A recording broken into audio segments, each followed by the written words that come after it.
Hello, and thank you for viewing this video and our posters. This is the third video in a series of 3 where we first explained what our companies do, then gave examples of the kinds of virtual limb exercises and games that can be used by survivors of stroke or traumatic brain injury. And now we're on our third video and final video, which has to do with the science that is underpinning our technology. We've run 2 clinical trials with 47 stroke survivors. In the second clinical trial, patients underwent magnetic resonance imaging. So their brains were imaged before and after playing our exercises and games. Maximum 15 hours. The results were 5 areas of the brain showed volumetric increase in gray matter, and those areas of the brain were directly related to motor improvements, so they were directly related to moving impaired limbs. We've shown that in 2 clinical trials. It's absolutely published and public. I'll indicate where you can find it if you like. The most important thing is virtual limb technology, internet supplemental rehabilitation. So supplemental to anything else you're doing for therapy is an idea whose time has come. And we're right there at the right time, hoping to help you use our technology. So for stroke survivors, traumatic brain injury survivors, and therapists, please consider what I'm about to show you. This is our science, which comes from, frankly, the initial idea. As I've said in our other videos, I'm not a therapist, I'm not a neurologist, I'm not a psychologist. I'm an inventor of this technology, and thank God it works. So, we started with an idea, and the idea was that anyone controlling virtual limbs would affect brain changes and improve physical limb movements. It happened. Why did it happen? Basically, our idea was that anyone controlling virtual limbs would improve brain signaling to impaired physical limbs and improve the limb movements for skills relearning, skills maintenance, and new skills learning.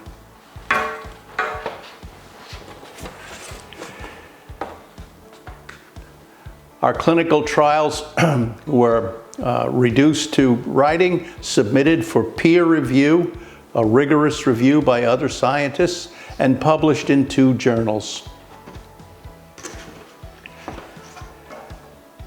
The journals are the Journal of Rehabilitation and Development and the Journal of Neuroengineering and Rehabilitation.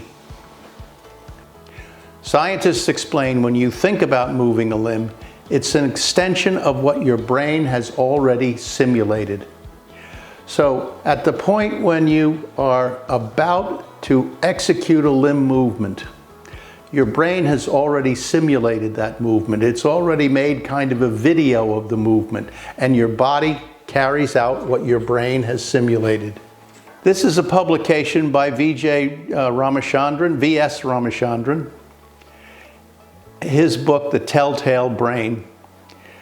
And the quote that is so meaningful to us is the following: "When I ask you to salute, you conjure up an image of the salute, and in a sense you use the image to guide your arm to make movements.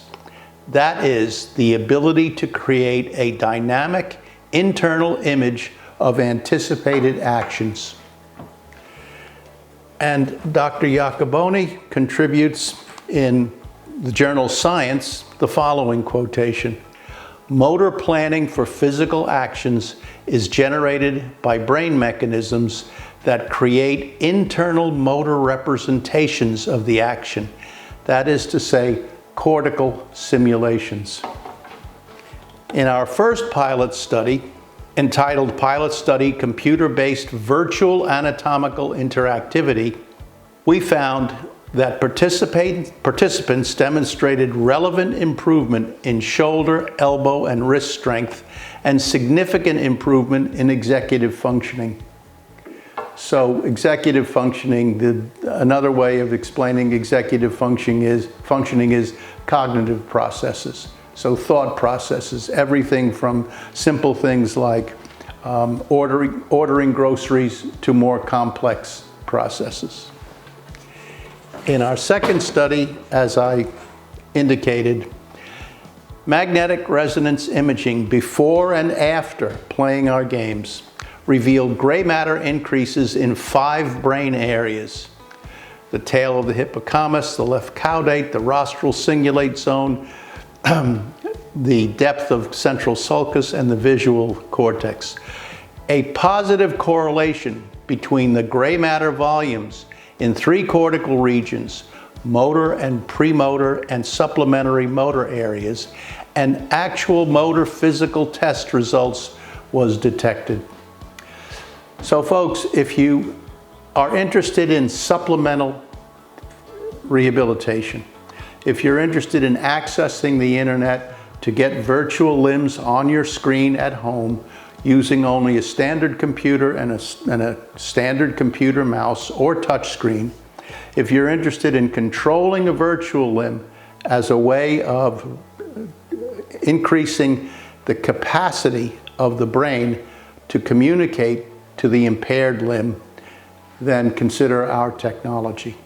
I thank you. I really appreciate it. If you wish to contact me, you can do so at my email address, which is Vince, V-I-N-C-E, at internetrehab.org, spelled internet, R-E-H-A-B.org. I thank you greatly for watching our videos. If you haven't seen the earlier 2 videos, please consider doing so. Thank you again. I wish you well. All the best.